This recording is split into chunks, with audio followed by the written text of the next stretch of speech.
નમસ્કાર મિત્રો. હવે અત્યારે સૌથી પહેલા વાત કરવામાં આવે તો ભાવનગરની અંદર તમે જોયું છે કે ટ્રિપલ મર્ડર કેસમાં ક્યાંક ને ક્યાંક એ આરોપી પોતે જ હત્યારો નીકળ્યો. જે હા મિત્રો, વાત કરવામાં આવે તો ફોરેસ્ટ અધિકારી પોતે જ હત્યારો નીકળ્યો હતો. રાત્રિનો સમય જ્યારે પોતાની પત્ની સહિત 2 સંતાનોની હત્યા કરી નાખી હતી. અને ત્યાર પછી તમે જોયું પણ હશે કે એને એક ખાડામાં જે લાશ હોય એ પણ દાટી નાખી હતી. અને ત્યારબાદ એ મૃતદેહોને બહાર પણ કાઢવામાં આવ્યા હતા. એમના ડીએનએ ટેસ્ટ પણ કરવામાં આવ્યા હતા. અને આ બધાની વચ્ચે સાહેબ ક્યાંક ને ક્યાંક એ ફોરેસ્ટ અધિકારી પોતે હત્યારો નીકળ્યો ને અત્યારે એ 4 દિવાલોની વચ્ચે બેઠો છે ભાઈ.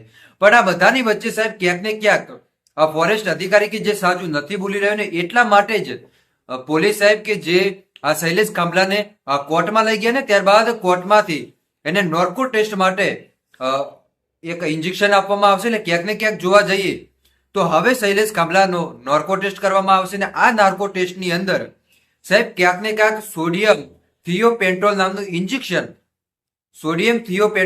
ઇન્જેક્શન કે જે શૈલેષ કાંબલાને આપવામાં આવશે. ને આ સોડિયમ થિયોપેન્ટોલ નામના ઇન્જેક્શનથી જે આરોપી હોય છે એ જૂઠું બોલવાની ક્ષમતા ખૂબ જ ઓછી ધરાવે છે.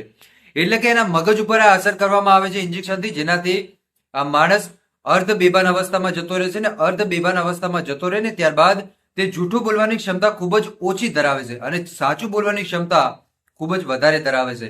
એટલે ક્યાંક ને ક્યાંક જોવા જઈએ તો હવે આ ફોરેસ્ટ અધિકારી કે જેનો નાર્કો ટેસ્ટ કરવામાં આવે છે, નાર્કો ટેસ્ટમાં એને સોડિયમ થિયોપેન્ટોલ નામનું ઇન્જેક્શન આપવામાં આવશે. ને ત્યારબાદ દૂધનું દૂધ અને પાણીનું પાણી થઈ જશે કે કઈ રીતે પોતાની પત્ની સહિત પોતાના પરિવારની હત્યા કરીને ત્યારબાદ શું ખરેખર એનો બીજો કોઈ પ્લાનિંગ હતો કે કેમ, શું ખરેખર બીજું કોઈ કાવતરું હતું કે કેમ, બીજા કોઈ લોકોનો હાથ હતો કે કેમ, એ સાહેબ ખબર પડશે જ્યારે સોડિયમ થિયોપેન્ટોલ નામનું ઇન્જેક્શન આ આરોપી શૈલેષ કાંબલાને આપવામાં આવશે. તો આપણે આગળના સમયમાં જોઈશું કે શૈલેષ કાંબલાને લઈને આપણને શું સમાચાર મળે છે, નાર્કો ટેસ્ટમાં શું સૌથી મોટા ખુલાસા થાય છે, એ તો આવનારા સમયની અંદર ખબર પડશે.